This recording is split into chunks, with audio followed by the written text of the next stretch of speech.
Shalom, saudaraku dalam nama Tuhan Yesus Kristus, sahabat terbaik dalam kasih Tuhan Yesus Kristus. Bertemu lagi dengan saya, Pendeta Novel Saragi. Firman Tuhan yang menyapa kita pada saat ini tertulis dalam Filipi pasal yang kedua, ayatnya yang ke-12 sampai ayatnya yang ke-18. Namun ada baiknya kita bersatu dulu di dalam doa. Kita berdoa. Bapa di dalam sorga, terima kasih Tuhan buat anugerah-Mu, kasih setiamu dalam hidup kami. Terima kasih Tuhan buat kerinduan dengar-dengaran akan firman-Mu. Maka berfirmanlah Engkau Tuhan, sebab kami siap untuk menerimanya. Amin. Shalom, saudaraku dalam kasih Tuhan Yesus Kristus, sahabat terbaikku dalam kasih Tuhan. Seperti yang saya sebut tadi, bahwa firman Tuhan yang menyapa kita tertulis pada Filipi pasal yang kedua, ayatnya yang ke-12 sampai ayatnya yang ke-18. Begini firman Tuhan saya bacakan buat kita semua. Tetaplah kerjakan keselamatanmu, hai saudara-saudaraku yang kekasih. Kamu senantiasa taat, karena itu tetaplah kerjakan keselamatanmu dengan takut dan gentar, bukan saja seperti waktu aku masih hadir, tapi terlebih pula sekarang waktu aku tidak hadir. Karena Allah lah yang mengerjakan di dalam kamu baik kemauan maupun pekerjaan menurut kerelaannya. Lakukanlah segala sesuatu dengan tidak bersungut-sungut dan berbantah-bantahan, supaya kamu tiada beraib dan tiada bernoda, sebagai anak-anak Allah yang tidak bercela di tengah-tengah angkatan yang bengkok hatinya dan yang sesat ini, sehingga kamu bercahaya di antara mereka seperti bintang-bintang di dunia, sambil berpegang pada firman kehidupan, agar aku dapat bermegah pada hari Kristus, bahwa aku tidak percuma berlomba dan tidak percuma bersusah-susah. Tetapi sekalipun darahku dicurahkan pada korban dan ibadah imanmu, aku bersukacita, dan aku bersukacita dengan kamu sekalian. Dan kamu juga harus bersukacita demikian, dan bersukacitalah dengan aku. Demikian firman Tuhan. Saudara yang diberkati dalam nama Tuhan Yesus Kristus, ketika saya membaca firman Tuhan ini, ketika saya mencoba untuk menyusun bahan sermon, saya langsung mata saya tertuju di dalam ayat yang ke-15 itu. Sehingga kamu bercahaya di antara mereka seperti bintang-bintang di dunia. Apa yang saya ingat? Tetaplah menjadi bintang di langit. Luar biasa sekali ya. Tetaplah menjadi bintang di langit. Tapi saat ini Paulus menginginkan setiap kita, terkhusus jemaat di Filipi, menjadi bintanglah di dunia ini. Menjadi bintanglah di tengah-tengah kehidupanmu. Kenapa disebut dengan bintang itu?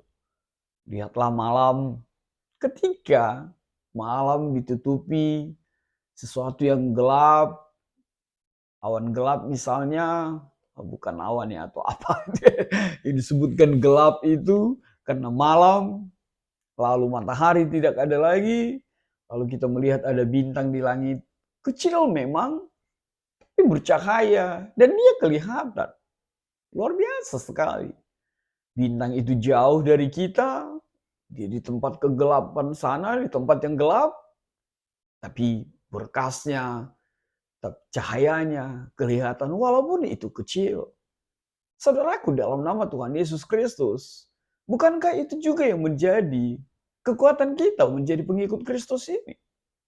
Kalaupun terangmu kecil, kalaupun engkau menjadi bintang, walaupun itu kecil, tapi semua orang bisa melihatnya oleh setiap perbuatan baik, oleh setiap tindakan, oleh setiap segala sesuatu yang kita hadirkan di dalam kehidupan kita.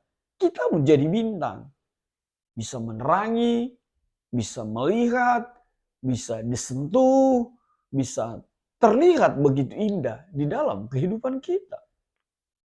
Saudaraku, sahabat terbaik dalam kasih Tuhan, Paulus mengingatkan itu kepada jemaat di Filipi dan mengingatkan kita pada saat ini.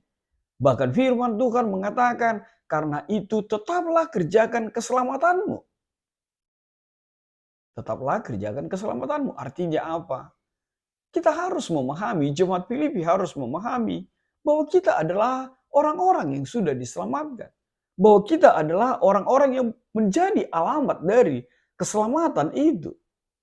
Itu sebabnya maka Paulus mengatakan, karena itu tetaplah kerjakan keselamatanmu. Artinya keselamatan kita bukan bicara tentang nanti. Sekali lagi, keselamatan orang percaya bukan bicara to the future, bukan bicara tentang nanti, bukan bicara tentang ketika Yesus datang kembali. Tapi kita adalah pribadi yang telah diselamatkan, telah menjadi penerima keselamatan itu di dalam Kristus. Bahkan ketika Tuhan Yesus mati, disalibkan. Kita, saya, Anda, menjadi pribadi yang diselamatkan dalam kehidupan kita. Maka itu Paulus mengingatkan kembali. Kalau kita orang-orang yang telah diselamatkan, hiduplah dengan mengerjakan keselamatan itu. Dengan cara apa? Paulus mengatakan dengan cara tidak takut dan gentar. Bukankah banyak di antara kita yang merasa ketakutan dan gemetar dan gentar melakukan kerja, melakukan karya keselamatan itu di dalam kehidupan kita? Bukankah masih ada pribadi lepas pribadi yang takut untuk menunjukkan, yang takut untuk menyatakan bahwa dia adalah pengikut Kristus? Bahkan di tengah godaan-godaan dunia ini, bahkan di tengah ancaman, bahkan di tengah-tengah situasi yang menghimpit orang percaya, di tengah-tengah bumi Indonesia ini, di tengah-tengah dunia ini. Tapi Paulus mengatakan jangan pernah takut dan gentar. Bukankah Paulus juga mengatakan kepada Timotius, Tuhan tidak pernah memberikan roh ketakutan bagi kita. Tuhan memberikan roh kebenaran, roh kekuatan, roh keberanian untuk mengerjakan keselamatan itu, untuk mengerjakan bukti bahwa engkau adalah pribadi yang diselamatkan di dalam kehidupan ini. Bahkan Paulus mengatakan, ada atau tidak ada aku di dekatmu, ada atau tidak ada aku di sekitarmu, ada atau tidak ada aku yang melihatmu mengerjakannya. Dan memang kita tahu Paulus saat ini berada di dalam penjara. Dan kita tahu bahwa akhirnya Paulus harus mati dipenggal. Dia mati martir oleh Kaisar Nero lebih kurang tahun 60. Tapi Paulus lagi-lagi mengatakan sekali lagi, waktu aku masih hadir, namun juga ketika aku tidak hadir. Artinya apa? Paulus lebih jauh lagi ingin mengatakan, ingatlah Tuhanmu, Yesusmu adalah Yesus, Allah yang omnipresent. Dia maha hadir. Walaupun mungkin tidak kelihatan oleh mata kita secara kasat mata, tidak kelihatan kita sebagai wujud manusia seperti kedatangannya dahulu sebagai pribadi manusia di tengah-tengah kehidupan kita. Sama seperti hadirnya Paulus di tengah-tengah jemaat itu. Tapi Paulus mau bahwa kita tidak menjadi bermental budak, bermental hamba, atau menjadi pelaku kebenaran, pelaku keselamatan itu.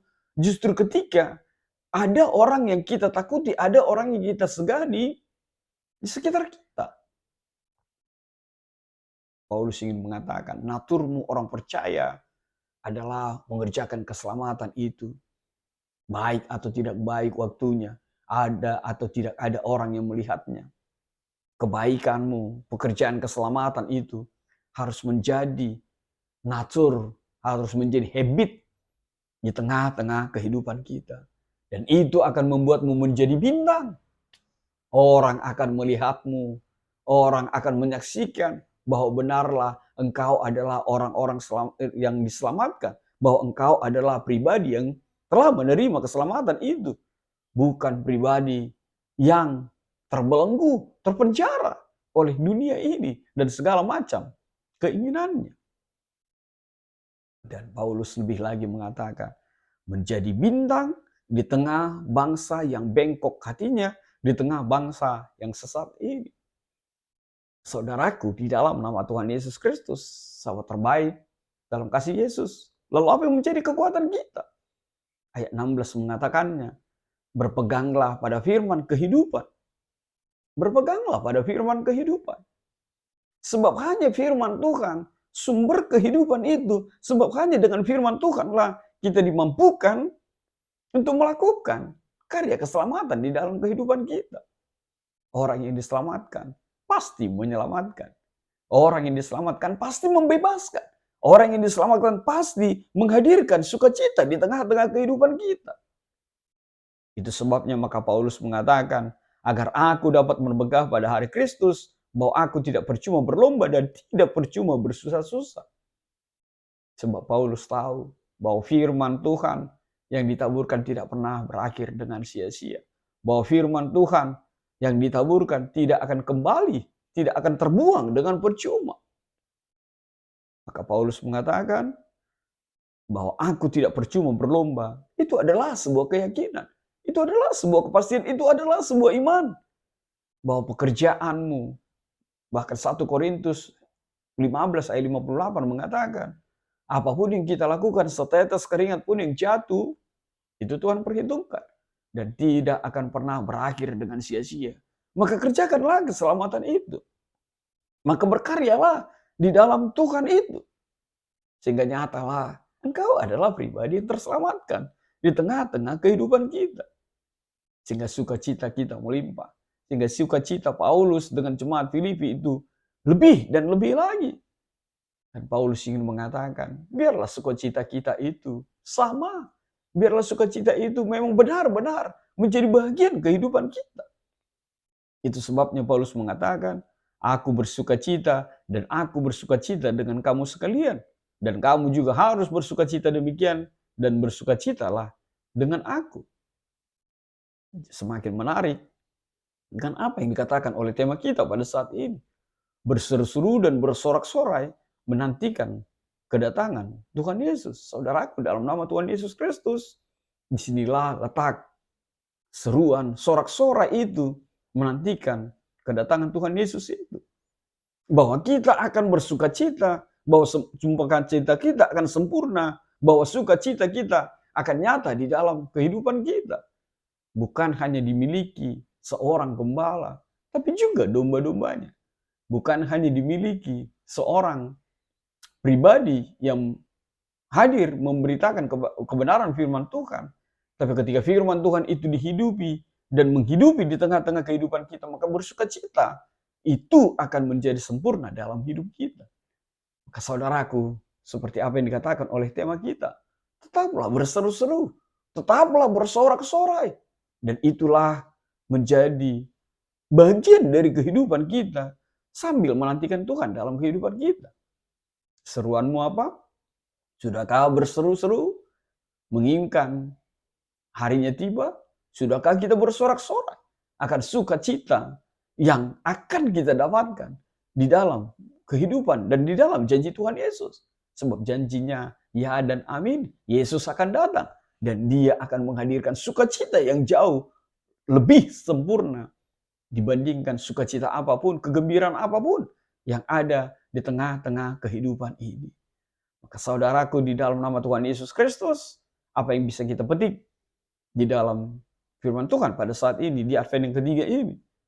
Yang pertama, pribadi yang diselamatkan itu akan terlihat nyata di dalam kehidupannya sehari-hari. Pribadi yang diselamatkan akan menyelamatkan. Yang kedua, buah keselamatan itu harus nyata dan dinyatakan. Jangan katakan Anda adalah pribadi yang diselamatkan, tapi pekerjaanmu membelenggu, pekerjaanmu memenjarakan, pekerjaanmu justru menindas. Tapi biarlah buah keselamatan itu nyata dalam kehidupanmu. Yang ketiga, kita adalah pribadi yang diselamatkan. Maka jangan lagi bermental hamba, bermental budak, bermental pribadi yang terpenjara, terpidana. Kita adalah pribadi yang diselamatkan. Maka jangan pernah berikan dirimu dijerat atau dipenjara oleh keinginan dunia ini. Yang terakhir, seperti tema kita, berseru dan bersorak-soralah, penantianmu akan dan sudah terwujud di dalam Yesusmu. Maka berserulah, maka bersoraklah, sebab sukacitamu akan menjadi nyata. Amin. Tuhan memberkatimu. Kita bersatu dalam doa. Terima kasih Tuhan buat kebenaran firman-Mu. Biarlah firman-Mu menjadi kuat kami. Kami selalu berseru dan bersorak-sorai hanya di dalam Engkau. Sebab penantian kami, harapan kami menjadi nyata. Yesus akan datang, menjemput kami, dan menghadirkan sukacita sempurna dalam kehidupan kami. Dalam kasih-Mu Tuhan, enyahkanlah virus-virus ini. Amin.